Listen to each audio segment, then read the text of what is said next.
something like 5% of the US population has a storage unit that they rent. Wow.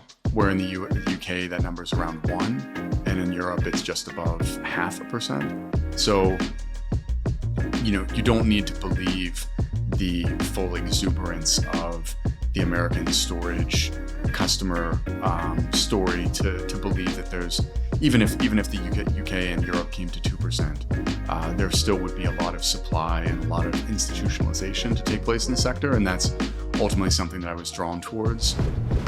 All of these structures that our industry has created with good reason over the past couple of decades inherently create illiquidity in the ownership structure, where you might own 20% of something, and at a point during the business plan you want out of that exposure. How do you find liquidity?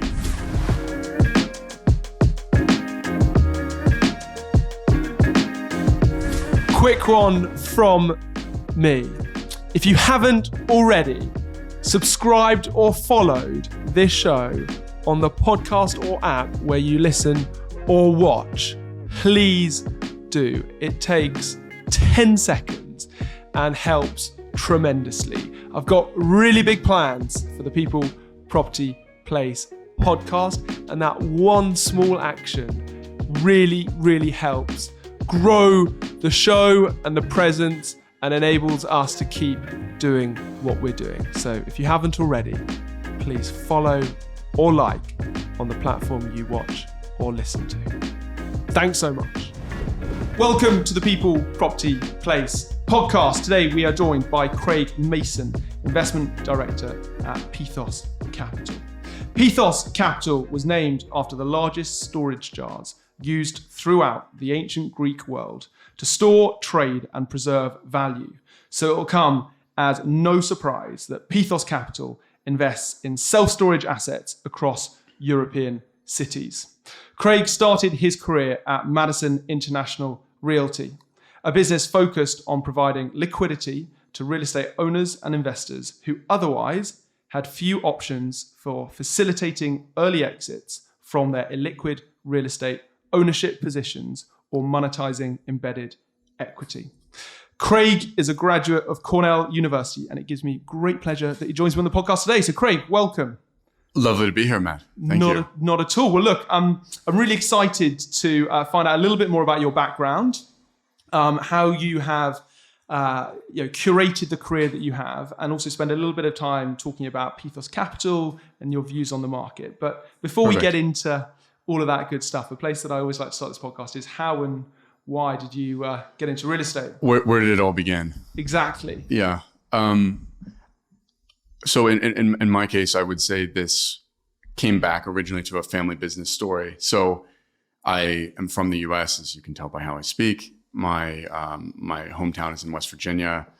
Grew up in an engineering business that my father had. And I think like a lot of people who grow up in family businesses, you have kind of this two roads, the fork in the roads you get to. You either can't wait to become and do what your parents did, or you kind of want to get away from it. And I think in my case, it was more the latter. And I had natural curiosities towards business from seeing how he carried himself and how he grew his business over my, kind of my childhood. But I think at the same time, I wanted to go kind of make my own mark in a different way. So that's I would say that's kind of the true origin of it. But then maybe it was as simple as getting a letter in the mail from universities. I'm not sure if it's the same in the UK, that you will receive in the post brochures about programs and, engineering this and, business school that. But I received one that was about a hotel program at Cornell. And I thought, that's interesting. That's different. It's in some ways a business school, but in some ways it had, let's say, applications of soft skills and other stuff that I thought would be complementary to what I wanted to do. So yeah, I gave it a go and put my best foot forward and was lucky enough to be a part of that program. But I still remember very, very clearly in the town that I grew up in, there was one like internationally known hotel, or I guess international brand. It was a Hampton Inn. And I was driving past it with my dad and he said, so just to get this clear, you want to go to a program so that you can run that Hampton Inn. and the cost of the tuition justifies this. And if you want to go run a Hampton, there's probably other ways of doing it than this. And I was like, well, I don't think it's exactly that, but you're going to have to trust me, and there will be good things that will come from this. So that's really where it all began. And what was that business that your dad was in, and that line? Yeah. So maybe it couldn't be different from me sitting here in a suit today with you in West London. But I mean, he's an electrical engineer. So the business was in basically building electrical infrastructure for predominantly the mining and gas sectors. So West Virginia is a place that is kind of wild, remote, has a lot of natural resources. So his business was really doing everything from building substations and power lines to helping to fund manufacturing facilities, stuff like this. Or not fund, sorry, helping to power manufacturing facilities. So real estate is completely different. Yeah, I mean, in many ways, yes. I mean, I think I think that I saw an entrepreneurial spirit in him that probably in some ways can be applied to real estate, or, the idea of, okay, here's a parcel of land and an idea and a project. How do you bring those things to life? But I think, the idea of, using Excel models and suits and briefcases was maybe not so much his world versus, more actioning on what he was doing. Yeah. And at school, or kind of growing up, what kind of kid were you? Were you, how would you kind of characterize yourself if you reflect on that period? Yeah. So I'm one of three, which I think being in the middle of the three probably could tell you more about me than my words will. But no, I mean, look, I think that I probably tried to follow the line. My older brother and my father, I think, there was a lot of expectations placed on the oldest child. And I think the youngest child has obviously a lot of emphasis on them for different reasons. So I think I, tried to find my place and get attention from them as I could. But no, I mean, I was interested in sports, and I played soccer, football most of my life growing up. But yeah, I mean, it was a lot of time outside. I mean, that's one of the few things I really do miss about living here, is that the access to nature where I grew up was pretty special. And I think I realize that more in every day. So you landed at Cornell. Did you know exactly what you were getting into on the course, or was it a case of I'll land and then expand and kind of work out what this kind of world of real estate and hotel management looks like? Yeah, I mean, it's funny. I don't know if they still do this. I guess that they do, but they used to provide a postgraduate survey of alumni from the program about where they landed after they graduated, which actually, when I was looking at the program, was something that was really helpful for not only my discussions with my parents about whether or not this was something that was, worth the financial investment, but also just helping you to visualize, okay, 30% of the students end up in, operations roles in hospitality, 30% of them end up in real estate, and 20% end up in Wall Street. And you could kind of see in some ways your life unfolding before you got there. But no, I think that, the more emotional side of it would be arriving there, being from a relatively, I would say, a different background in some cases educationally, versus a lot of Northeast focused, people from cities and suburbs and stuff. I think I anticipated that I was going to have to work hard to pull my weight and to stay in the part of the class that I wanted to be in. So no, I think I went there with that attitude. Yeah. And you were there for 4 years or so? Yeah. When you kind of graduated, can you just talk to me about, how you kind of secured your first role and, that first kind of route into real estate? What did that look like? Yeah. It's funny. I think people place a lot of emphasis on the brand name of universities, which is valid. But I think in my experience, it's not so much the curriculum. It's more the environment of the people you're around, and I wouldn't call it social pressure, because that makes it sound negative. But when you're in a class, as I was, there were 200 people per year, and people are talking, okay, what did you do last summer? What is your internship this year? Oh, I worked at XYZ Bank. I worked for XYZ development company. I'm doing something at Hilton and, the Caribbean or whatever it was. And I think you very quickly realize that if you want to kind of be in the flow of the program, you need to work, and you need to have a plan for yourself. So I think during my time there, I did a summer internship at a commercial residential brokerage firm. I did an internship at a hospitality-focused venture capital fund in California, and then I worked at a traditional real estate investment, like asset management business in Texas. So I think from those experiences, I was able to at least create enough of a story around what I was good at or what I thought I could bring to the table and allowed me to interview successfully and find my way into my role. Yeah. And what was that first role that you landed, and what was the job that you were kind of brought in to do?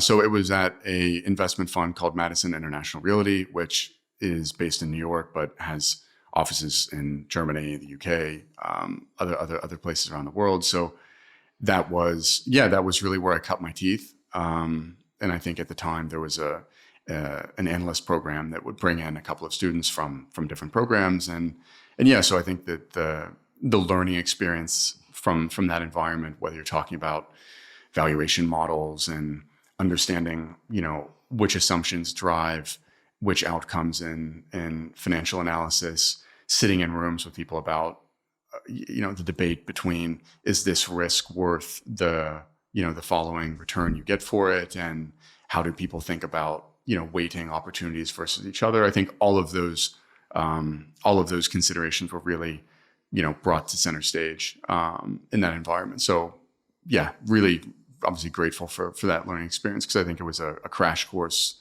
in how this industry works. It wasn't hotel specific though, right?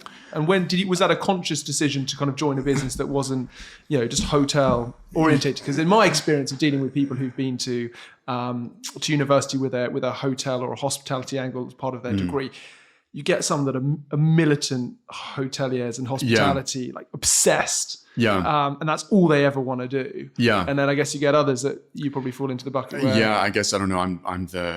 I don't know what word I'd choose to use for that, but yeah, the one who didn't go down the sincere path with hospitality. But I mean, no, funny enough, there was not hotel focus within that business. I think, it's funny, since then I've spent a little bit of time in environments where I've got to work and asset manage a hotel, but otherwise it's not really been a part of my professional career, which is kind of a funny thing. I mean, I go to Cornell alumni events, especially here in the UK, where a fair amount of the people who attend those sorts of things are from the same program and are, legitimate hotel industry professionals, where I think I've kind of lived ancillary to it, where you read headlines about what's happening and you understand it as an investment class, but it is a specific thing. I think if you want to be in that space, you need to really understand it, and showing up and doing one deal and hoping it goes well is probably not the way to succeed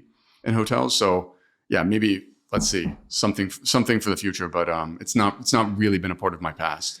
Yeah, but I guess the learnings, in terms of the opco propco piece of hotel investment and management probably apply, and we'll come on to it later in terms of the self-storage play, right? So, definitely. There's that operational piece that spins through it. So you were with Madison for kind of a couple of years, analyst program, kind of brushing up and getting some experience across investment and asset management. Is that right? Correct. What kind of deals were you looking at, and geographically, where were you focused? Yeah, I mean, it's the business is an international one, I guess, as the name would imply. So it was everything from major gateway cities in the U.S. to capital cities across Europe. I guess thinking back to that point in time, you're looking at 2012 to 2014. So. Won't surprise anyone to hear that office was more in favor. I think there were a lot more what I would call kind of asset specific. I don't know if it's just the industry as a whole has become more complex about thinking about platforms and opcos and structured pref investments and structured positions that have all of these kind of bells and whistles to them that maybe were not as much a part of the industry back then. I don't know if that's just my experience or maybe something that other people would agree with, but yeah, I mean, it was looking at largely the traditional asset classes, understanding, valuations, building models.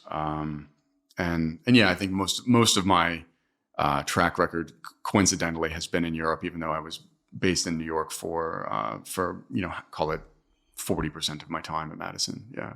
So you were with the business for a couple of years and then you left, right? Can you just talk to me about the rationale for leaving and what you went on to go and do? Yeah. So I guess everyone has, we all have moments where you can look back and know where, a page was about to turn. I mean, I think for me, I'm not from New York City. I think I saw my life getting, not to be too grand about it, but I saw my life getting too serious too quickly. I think, when people start talking about taking the Metro North, which is like the equivalent train that goes out to the suburbs, and people are talking about pension plans and children and private schools and all of this stuff in your 20s, which might sound crazy in Europe or in a UK context, but it does kind of happen in the US or in New York. And I think I felt like I wanted to see other things before I moved into a world that was a little bit more permanent. And yeah, I thought to myself, okay, what skills do I have? Well, I have ideas about, strategies and sectors. I have the ability to build financial models and value deals and be helpful from an analytical perspective. Where could those skill sets be transferable? So I was looking abroad because I thought it'd be interesting to do a period of time in my life, in my professional career outside of the US, just for obvious reasons. And coincidentally, I was actually doing networking within Asia and was planning to actually take a trip there, meet people from my broader network that could try to unlock some doors. And then somewhere before that happened, I got a phone call from someone and said, hey, look, I know you're looking at doing other things and you wanted to move abroad. There's a mixed-use marina development project, which is underway in Eastern Europe, a business called Porto Montenegro. Maybe you'd want to talk to this guy. He's leaving his role to go back to business school. Is a few years ahead of you in terms of your guys' experience level, so it might line up well. And a couple of months later, that was where I went. So I think in many ways it satisfied the international curiosity. It was an operating business. There was a hotel which had just opened that had 100 keys. There were 200 apartments. There was a 450 berth marina, and 50 retail units within the village. So it was really trying to be a home port for really large private boats and yachts. And I think if you look back over the last decade, it really has become that. So I was there for a period of that business's life cycle. And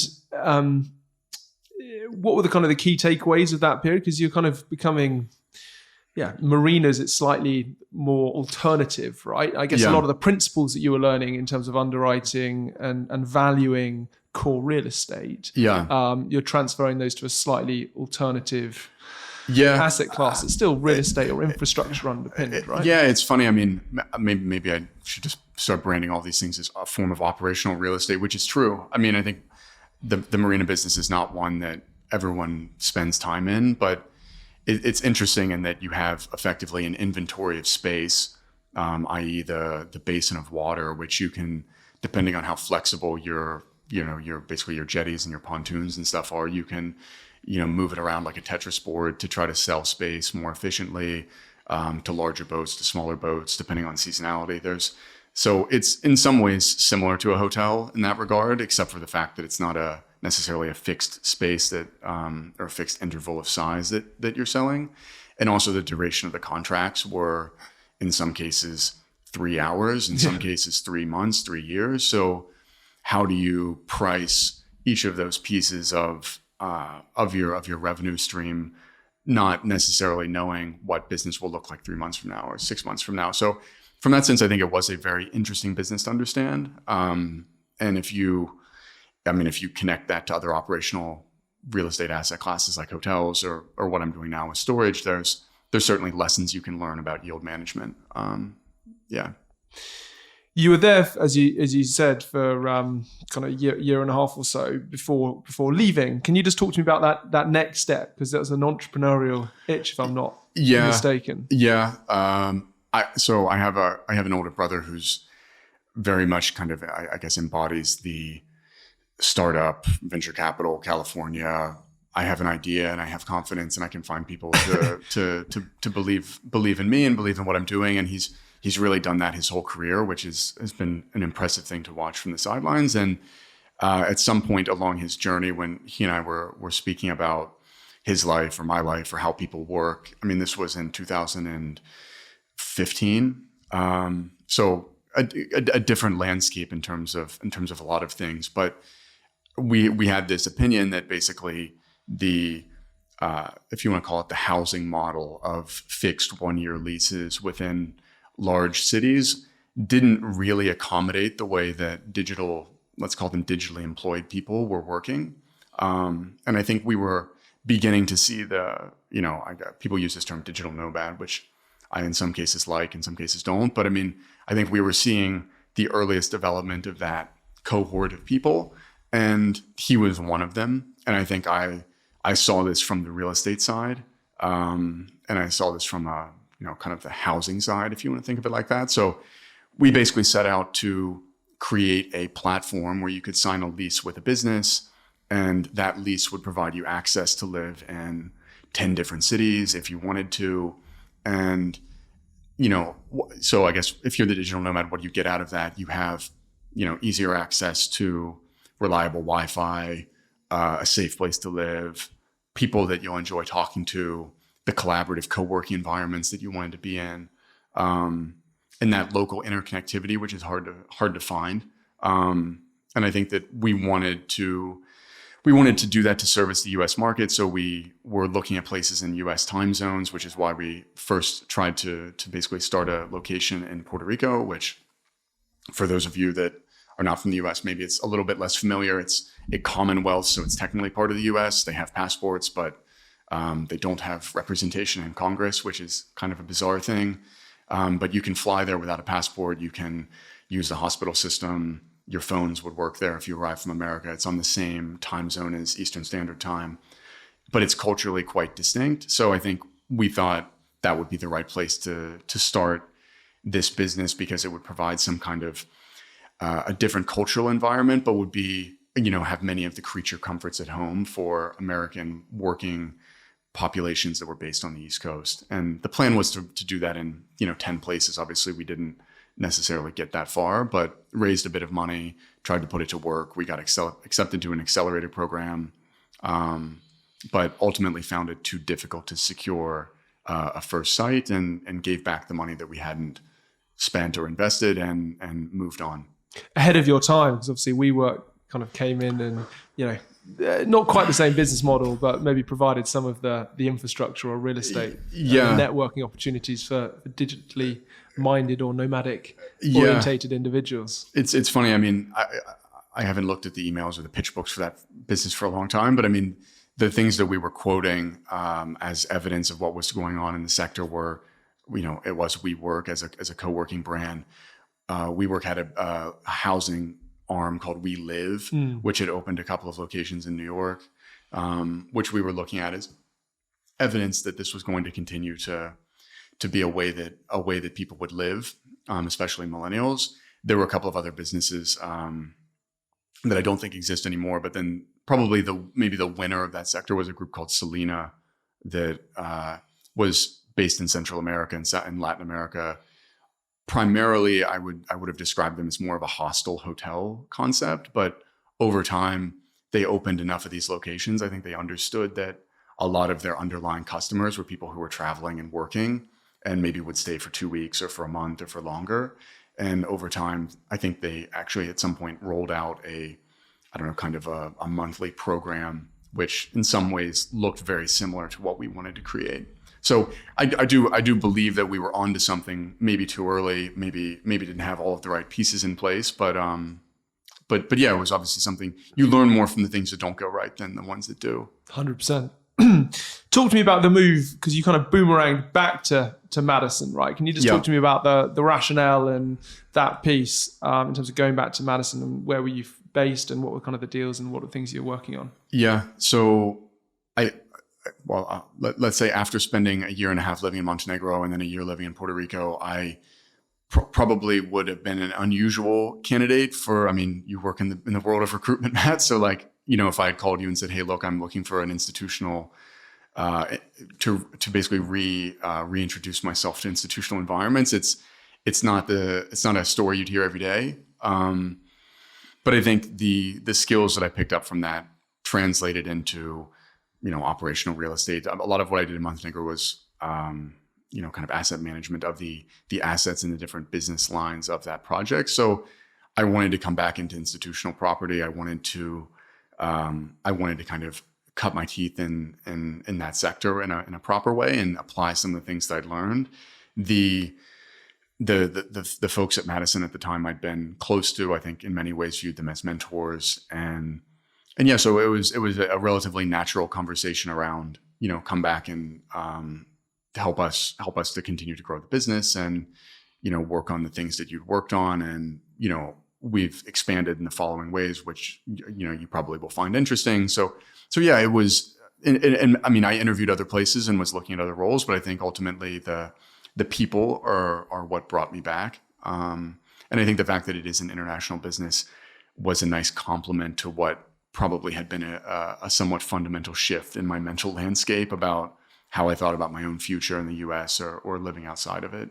In the intro, I gave a bit of a blurb about Madison International Realty, which is a bit of a mouthful, and I'll reread it again, and then it'd be useful for you to kind of maybe unpick or just kind of compartmentalize the different areas of the business and where and how it operates. So business focused on providing liquidity to real estate owners and investors who otherwise had few options for facilitating early exits from their illiquid real estate ownership positions or monetizing embedded equity. So for someone who's like listening to this, what is that all about? What is that all about? What does it mean? And what part of the real estate investment management landscape, capital stack, et cetera, were you guys looking at? Yeah.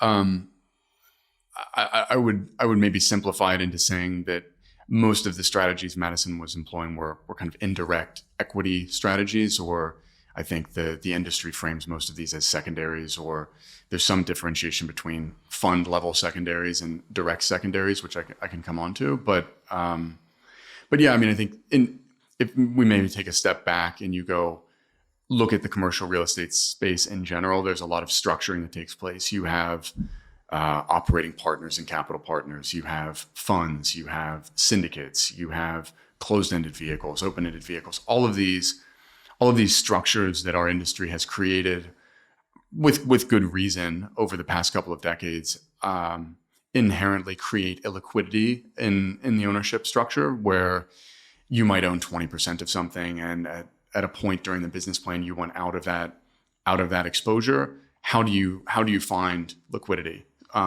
In some cases, if it's an open-ended vehicle, it might just be trying to find a buyer for your shares. If it's listed, obviously that's easier than if it's a non-listed name. But in the world of private real estate, those solutions are a little bit more complicated.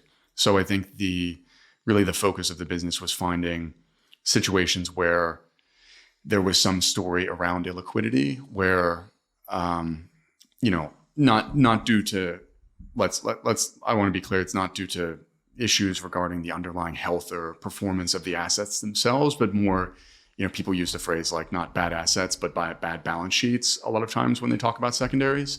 And I think that is probably something that would have applied to the Madison business as well. We would, it was looking for, moments where pieces of equity could be priced appropriately, and you could step into sectors and markets and alongside managers that you believed in. So it's not operating real estate in kind of the conventional sense of the word. It was a little bit more passive than that, but a lot of the examples were, you could pull from this here, there, everywhere. They were all really case by case. Yeah. So Madison itself as a business would raise dedicated funds, right? Yeah. So like normal private equity businesses that would go and raise a fund with a strategy and target return profiles, et cetera. Yeah. And then as part of the role, you were looking at these opportunities to basically acquire stakes in real estate, either funds or individual assets. Yeah. And for ease of maths,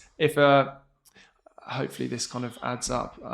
If you're going to put me on the spot here, if you're going to, acquire a 20% stake in a building for £100 million, if that's what if 20% of the building is worth 100 million. Yep. But that particular owner of that stake wants out, Yep. you might buy that stake for 90 million or for 80 million, right? I guess as an implied value. As an implied value. Yeah. And so you're kind of getting your upside in terms of the arbitrage difference. So, so they're getting their exit, but you're also getting a stake. And maybe to put it in another way, like if you said, maybe setting aside the actual values of it, but just if you said you bought something for a 20% discount versus what you thought it was worth because you were buying a piece of something, not the whole thing. If let's say you bought into a business plan that had 4 years left remaining in it and you bought it for a 20% discount, roughly speaking, splitting that discount into 4 years would give you 5% of annual IRR accretion from the discount on your way in.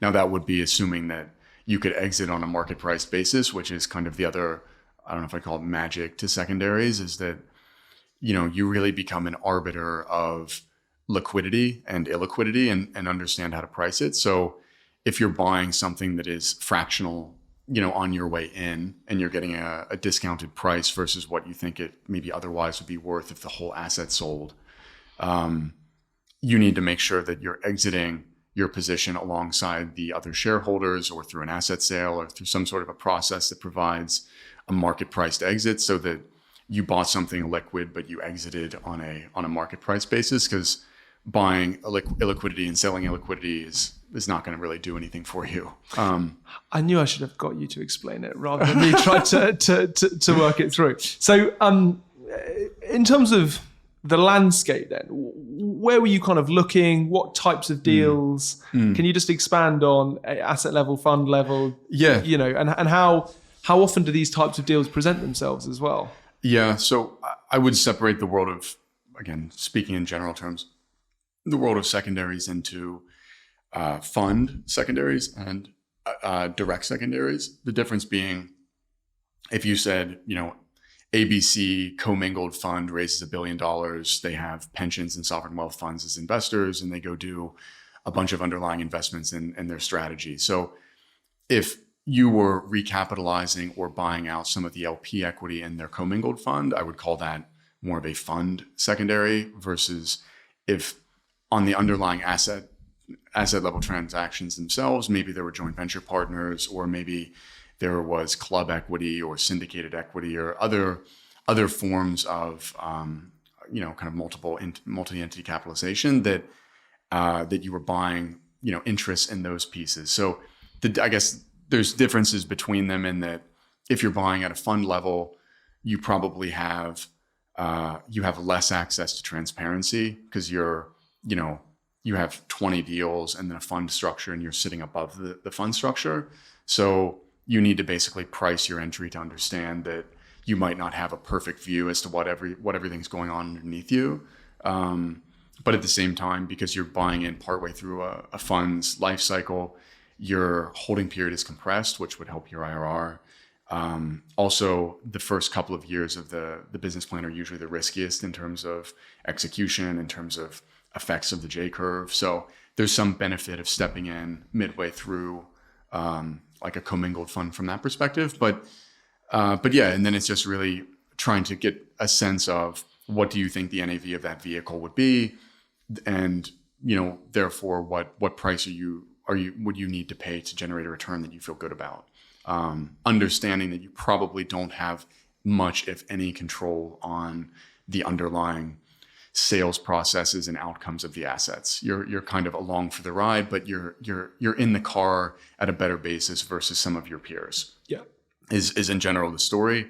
On direct secondaries, it's different because you can be more precise about what asset classes you want exposure to, what specific assets and managers, and maybe they're harder to find because the deal sizes are probably a little bit smaller.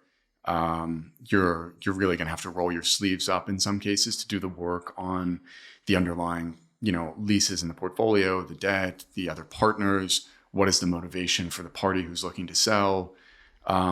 In some cases, maybe you will get liquidity provisions to where you can get out of it, or force sales, or have put rights to your partners. But I would say it's a more granular and more kind of real estate-y business doing direct secondaries versus fund secondaries. But at this point, I think a lot of the players in the secondaries universe do both.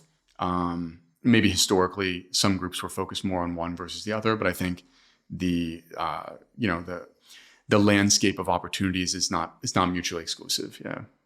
And in terms of wider market volatility or movements, is there a perfect storm? When the market's crashing and there's distress, is that good to be is that in a good place to be in a secondary seat, or can you take advantage of when the market's going really well as well, or is that just not the right way of looking at things? It's funny. I think you're very close to like the hitting the nail on the head with this. I think that if there's too much volatility in a market where you have very steep periods of asset increases or decreases, and that causes defaults, and it causes bankruptcies and assets to be sold at auction and all of these kind of other more distressed forms of real estate transactions. I think oftentimes the people who are actioning on that opportunity set are direct investors themselves. So if you move outside the bandwidth too much, then opportunity funds and others can really step into the spotlight and make deals at those moments. I think secondaries do well in moments of, especially as we've seen in the last 24 months, in moments of illiquidity, or let's call it just a reduced amount of transaction flow within the marketplace. I mean, 2022 by volume was the best year that the secondaries industry has had in terms of transaction volume, but I think that's probably not accidental. In that it was a run up in the market for the beginning part of the year, and then for the latter part of the year, you were beginning to see things really slow down, and the only things that were taking place were basically real estate investors looking for sources of capital that they probably couldn't find from the debt markets. The equity markets were trying to price risk at a time when rates were rising. And I think that that's very much the story of what last year looked like, where if you can't go to the bank and get a solution on some part of your business, and it's difficult to bring on new equity at a price or a valuation that feels fair or that you can agree upon, in some cases, secondaries transactions become a potential solution to some of those structures. And I think it's not accidental that the sector has become more kind of talked about or in vogue, or however you'd want to frame it. So these are the types of opportunity sets that you were looking at when you kind of came back to Madison. Definitely. Where were you kind of based geographically when you came back, and how did your kind of role evolve?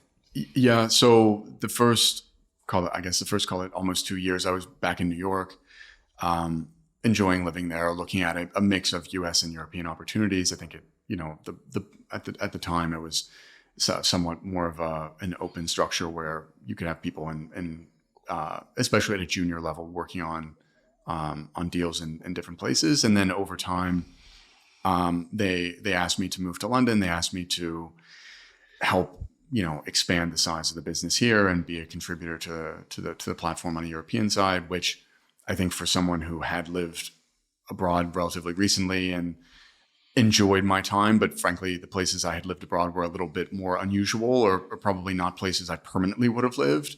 So coming to London was a really nice middle ground of being different, but not that different. And yeah, I mean, I think the opportunity set of the things that we were looking at as time evolved, the business became more, let's say, more interested in some of the operational or alternative real estate asset classes. I think that probably coincided with other investor sentiment towards things like retail. I mean, if it's funny now sitting here today looking back at kind of the hiccups asset class wise over the last 5 years. I mean, it's almost like the world of e-commerce and the effect on retail feels like such a distant memory. But it's like that was maybe one of the first one of these. And then you had, obviously flow throughs in larger shopping centers. And then now obviously things with offices and, is pullback of Amazon leasing going to affect industrial logistics sector, all of this stuff. So, yeah, but I mean, as a business, Madison was relatively I would say was relatively flexible regarding asset class exposure. And there were a number of investments in different geographies and different sectors that were done because either we really liked the partner or we really liked the story around why the piece was being priced attractively. And it was kind of a true illiquidity story. I think as a prerequisite, doing things with partners that you felt good about was a requirement, not a want to have. Over my time there, we worked on transactions and closed things in the UK and the Nordics and Spain and Germany and, Netherlands, many other parts of the continent. Is there a different skill set to working on the indirect or the secondary side in comparison to the direct side? Or do you need to have a really good knowledge and understanding of both to be a competent investment professional? Yeah, it'd be probably helpful if we brought in someone who was a direct side person for 10 years of their career to debate the other side of this. Because I think if you asked me what is the skill set you develop, and I would often talk about this when I'd be interviewing people or talking to people from the Cornell community that were undergraduates about how to pattern their career or where should they work to build skill sets. And it's interesting. I think the skill set you develop in a secondaries capacity is you understand where capital flows are going. You understand why they're moving the way they are. I think you're kind of forced to be conversational and fluent and have an opinion about macro things when it comes to the real estate sector, because the expertise you develop is not project specific. Like, I would not be the best person to go walk outside this office and make an estimate about the per square foot replacement cost of the building next to you. That's not something I would excel at. But I think that if you work in these, what I would call, either indirect funds or fund of funds or, more kind of capital allocators, I think you understand why partnership structures are set up the way they are. You understand which structures incentivize certain outcomes and which ones don't. And I think you get a really good sense for what best practices are in terms of those markets, so that, if you were to put something in place, you would have a pretty good idea about how to go about it. But there's no escaping the fact that the granular kind of real estate understandings that come from developing real estate, operating real estate, managing real estate, negotiating leases with tenants, overseeing CapEx projects, like that is a set of skills that is I think in some ways separate from the skills you would develop at an indirect because fund. you're a step 2, 3, 4 away, right? Yeah. Not higher up the food. You're not higher up the food chain, but just a different part of the ecosystem. Yeah. In the space. You were at Madison for your second stint, just over 7 years or so, and you left the business in January 2024 to recently, to go to Pithos Capital as an investment director. Can you just talk to me about the rationale for doing that and talk a little bit about Pithos, who they are, and what you've kind of joined them to do? So the evolution of my career maybe is, I don't know, somewhat related to your last question. I think from seeing different sectors and developing a view about where I thought there was potential, or, maybe in short, where do you think, which sectors will have a good next 5 or 10 years in front of them? I think over the last 12 or 24 months, I increasingly felt confident and spent a lot of time on self-storage. And, there's been other folks in your podcast who have kind of shared their views on UK storage and, kind of other aspects of that sector. But I think, in my view, there's a few, maybe taking a step back, a lot of real estate trends that you experience in Europe or in the UK, originate in the US. I'm not saying fundamentally that's the case, but I think in many cases, the large kind of waves move that direction. And then there's subtleties and there's nuance around how they get adapted to these markets in Europe. And, if you look at the storage landscape, yes, there's a lot more supply per capita. People always quote, this, 10 times more supply in the US than the UK. I prefer a statistic, which is that something like 5% of the US population has a storage unit that they rent. Wow. Where in the UK, that number is around 1%. And in Europe, it's just above 0.5%.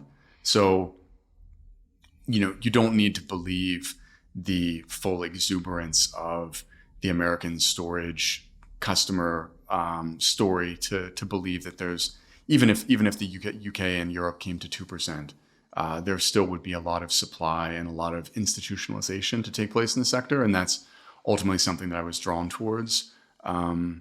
There's also some other kind of key differences about the sector, which I think are interesting from a European context. If you look at the US, you have predominantly 30-year mortgages, where in the moment we're sitting in, many of these are kind of in the money in regards to the interest rate versus where they could borrow for a new financing. So what does that mean? That means that people aren't moving and they're not buying homes because they're sitting on the existing financing that they have. And the storage sector, I guess, depending on how you want to slice it, is quite correlated to the amount of moves that are happening within the real estate space. So I'm talking more on a personal level, like downsizing, buying family homes. Someone passes away and the home goes on the market. There's divorces, there's people going to university and moving out of one home and into another. All of those, what I would call personal life shifts, necessitate some sort of a storage demand. And I think that the mortgage market in the US, because it's slowed down, has caused the US storage market to slow down in lockstep, which I think you would have seen if you looked at some of the listed names over the last 12 months. In Europe, conversely, many markets are floating rate debt for mortgages, so you don't have this kind of in the money, out of the money concept when it comes to borrowing money or moving homes. And like in the UK, you obviously have these 2, 3, 5 year fixed periods, which introduce some level of in the money, out of the money, but it's obviously much shorter term, which I think will keep ultimately transaction volumes high amongst home sales and moves and rents, but also I think it will basically keep those underlying demand factors moving. Yeah. So a lot of those things you talk about are kind of defensive reasons or life happenings. There's also, and I've spoken about this before, or other guests who've come on the podcast have spoken about, the emergence of e-commerce and more offensive reasons to take storage, i.e. setting up an online business, selling perfumes or fragrances or TV cables or whatever it might be, and shipping in from China, but you're in a flat or your house and there's only so much space you can have, and actually kind of taking space on a what's the word I'm looking for, kind of operational, industrial basis to be able to expand and contract as your, maybe seasonality or as your business kind of scales is another reason. Right? Completely. And I think there's an argument to be made that certain kinds of storage, if you said maybe the larger brands and operators in the UK, people will use a walking around number of 30% for commercial business versus 70% for personal. I think if you move up the size spectrum from, let's just use Big Yellow or Safe Store, kind of the large listed names, if you moved into more drive-up style units that might have a garage bay inside and a mezzanine level in the back, those are, in some cases, people storing cars or a boat, or maybe it's being used by tradespeople or construction companies to store materials or high-value pieces of equipment that they don't want to leave on site. But ultimately, it's still a self-storage business. There's a number of different European businesses. Like there's a German business called Storage24, which has grown really, really impressively over the last 5 years. And I would say very much fits into that kind of like drive-up garage unit sort of segment. It's like, is it self-storage? Is it some form of kind of multi-unit industrial estate? The lines between those are somewhat gray, but I think for the sector in general, it's part of what people like about it, as you said, it's, you have thousands of underlying customers, and it's not one lease that goes badly that can throw off your business plan. And ultimately, if you are able to do things to either increase your margins or increase your occupancy or your rate through sales strategies, through things you can do digitally with SEO, or micro strategies of integrating with the local community where the facility is, there's a lot of ways you can improve what you're doing. And it's not just a lease, a financing event, an exit cap, an entry price. But that's the beauty, but also the curse. It's an operational business.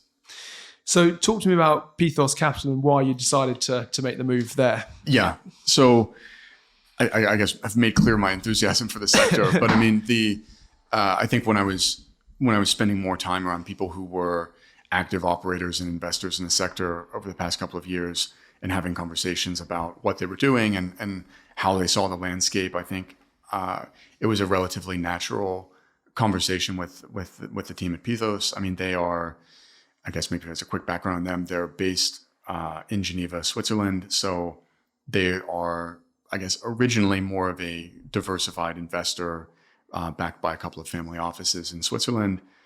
At some point several years ago, decided to acquire a local storage business in their home market. And I think, without putting words in their mouth, had a good experience with that investment and sought to do more in the sector. The natural growth from that was then to acquire the largest storage operating business in Switzerland. So we now have the largest market share in that market.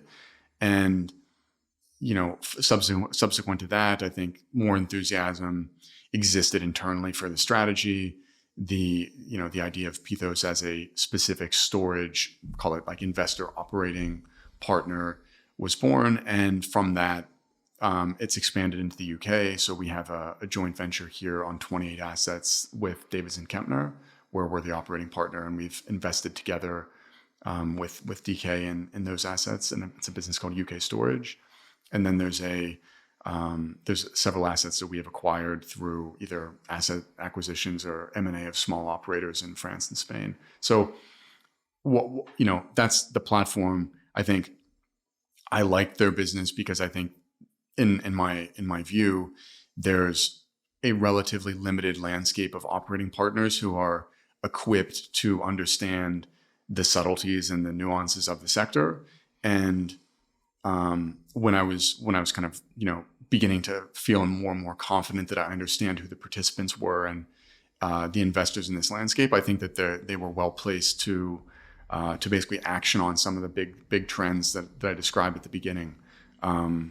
Maybe to talk a little bit about like the storage sector in Europe, I think that some of the struggles that investment funds will find is that you have a handful of really large deals. And when I say really large, you're talking about 100 million plus euros. It's still small relative to other asset classes. And are they portfolio deals or the single asset trades we're talking about? Portfolios, yeah. I think, you're probably not going to find single assets in storage that are worth more than 10, 20 million pounds or euros anywhere. So when I'm talking about 100 million plus size ticket lot size, it'd be a business somewhere. So people, staff, a brand, and assets. And usually those businesses get priced up because the interest in the sector is real, but the access points at scale are infrequent.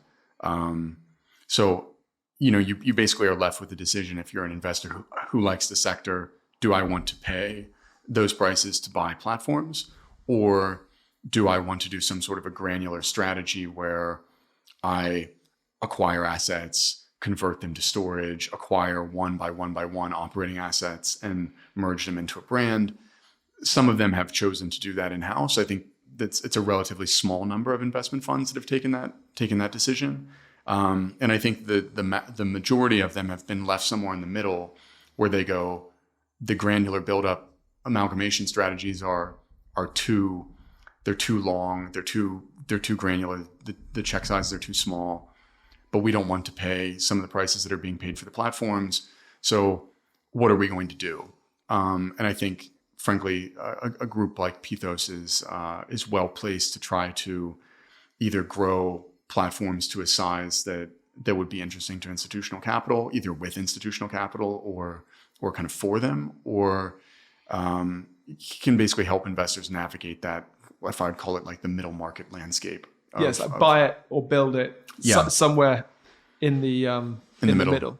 And are you finding that the people who decide to build it from a granularity perspective, are they converting secondary offices, or are they kind of building on land or sites? Are they kind of upgrading industrial estates and kind of repositioning them?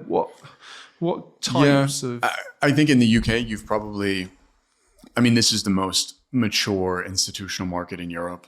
by any measure. So the kinds of strategies you're seeing here are probably the most innovative, if we want to frame it like that. So you would see, I think, well, maybe not to be too granular about it, I think storage is technically an industrial use class in the UK. So if you're using an existing B-class industrial building, you have less of a process with local council around change of use or any of those parts of the business plan. So I think there are investors who are targeting only B-class conversions where they're buying industrial facilities, maybe adding mezzanine layers to add more storage depending on the ceiling heights, and then trying to get them operational.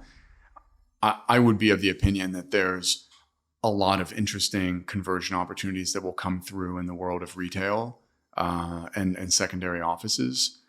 I don't think that we've seen quite all of the, if you want to call them like either the kind of out of the money investment structures or banks that own assets that were handed back to them by borrowers or things that don't have an obvious next use.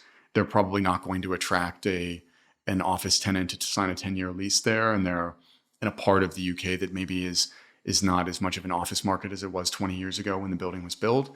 I think those kinds of assets could find a home in self-storage.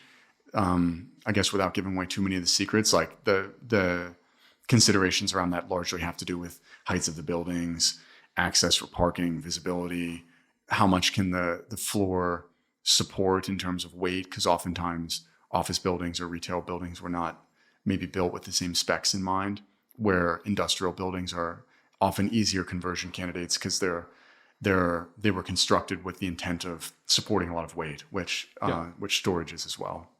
Are you seeing a growing trend in terms of storage for superfine art and luxury high-end materials, like really precious artifacts that very wealthy people own? Or is that a growing part of the market? Or I think if we're sitting here 5 years from now, that will be a part of the conversation, or certainly an increasing part of the conversation. I mean, it's funny, actually. I have a close friend of mine whose wife, well, actually both of them used to work in the art advisory world for Sotheby's and Christie's, and then at some point she kind of through a series of decisions ended up working for a kind of like an art, I don't know what to call it, handling business, but like they would look after the portfolios of physical art that people had and the storage solutions and the transportation and the care and restoration of some of those pieces. So, and it's a properly mature business in the US. And I think for those same reasons, does art exist here? Do temperature sensitive wine, or other kind of private collectible items make sense to put into storage? In some cases, yeah.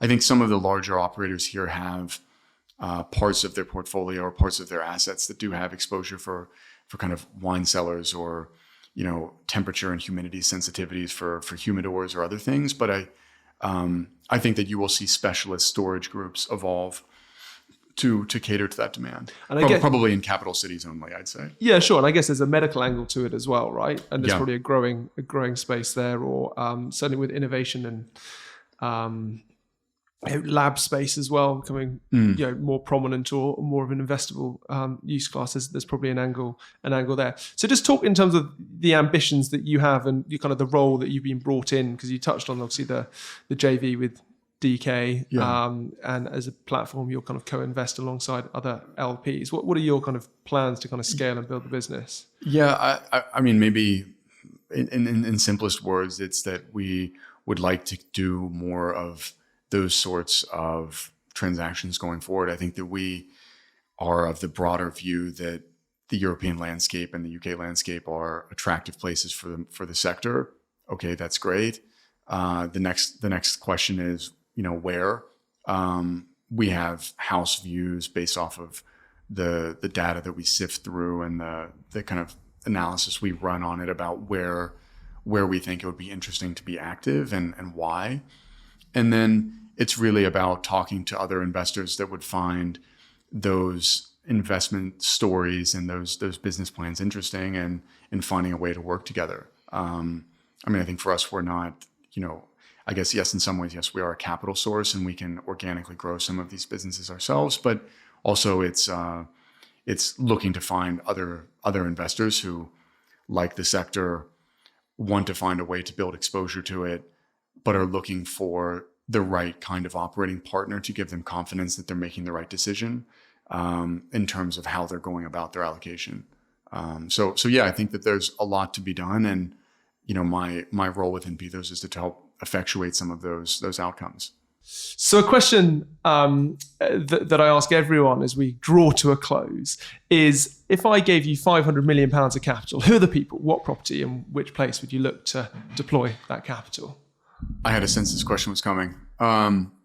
So I'll put my money where my mouth is in terms of saying one of the largest of that allocation would be in storage, period. So in terms of who, what, where, I would say pan-European self-storage. And in terms of how do you access the sector, there are a few ways to go into the sector, but I think that so long as you're being thoughtful about who you're partnering with and what your goals are, you will do well. So that would be one big piece of it.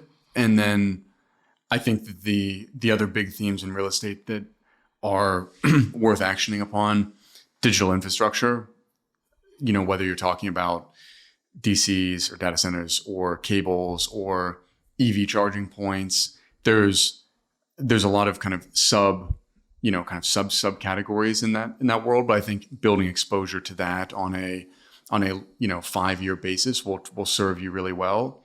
And then maybe as a curveball recommendation, this would probably be maybe 50 of the 500, let's say.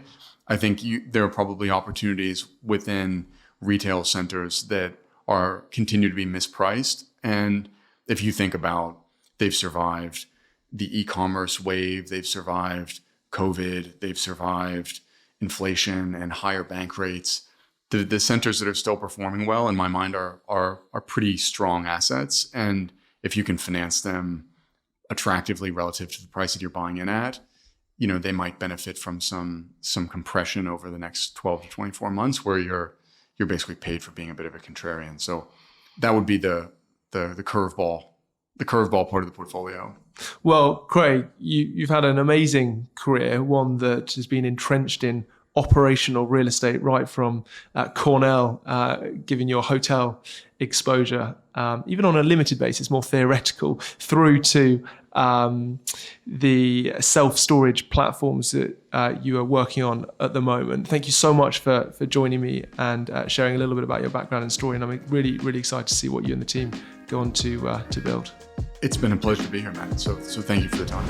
Thanks for listening to this week's episode of the People, Property, Place podcast. If you found it insightful, feel free to share it with a friend or colleague.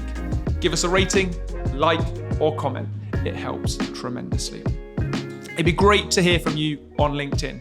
I'm super open-minded to recommendations of guests that we should have on the show or areas of the market we should explore further. So do drop me a message. The People, Property, Place podcast is powered by Rockborn. The team recruit leadership and future leadership hires for real estate owners, funds, investors, and developers. So if you're looking to hire top talent for your business, head over to the website www.rockborn.com, where you'll be able to find a wealth of information, or feel free to drop me a message on LinkedIn. Have a great day wherever you are, and I look forward to catching you next time.